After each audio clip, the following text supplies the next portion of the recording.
Hello friend, नमस्ते, प्रणाम। आप सब लोग का स्वागत है हमारे यूट्यूब चैनल पर। हमारे चैनल का नाम है यूपी देहाती गीत यूपी 44। भूल जाती हूँ। खेत में जा रही थी राय काटने वीडियो बनाने लगी पेड़ पर चढ़ के। धूमिल हो गए मई के कई साड़ी वीरन तोहरी रहिया निहारी। धूमिल हो गई मई के कई साड़ी वीरन तोहरी रहिया निहारी। ससुरे कै सास रानी मनयू ना भावे।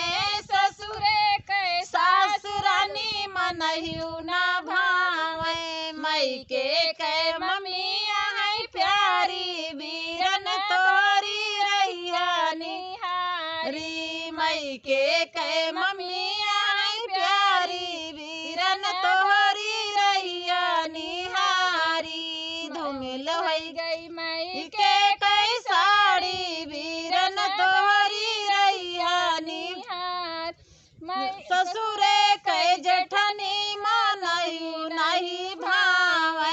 ससुरे कै जेठनी मनयू नहीं भावे। मई के कै भाभिया है प्यारी वीरन तोहरी रहिया निहारी। मई के कै भाभिया है प्यारी वीरन तोहरी रहिया निहारी। धूमिल हो गई मई के कई साड़ी वीरन तोहरी रहिया निहारी। धूमिल हो गई मई के कई साड़ी वीरन तोहरी रहिया निहार।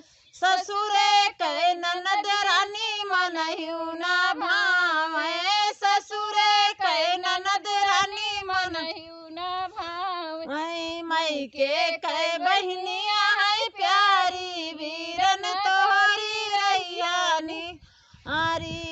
मई के कै बहनिया है प्यारी वीरन तोहरी रहिया निहारी। धूमिल हो गई मई के कई साड़ी वीरन तोहरी रहिया निहारी।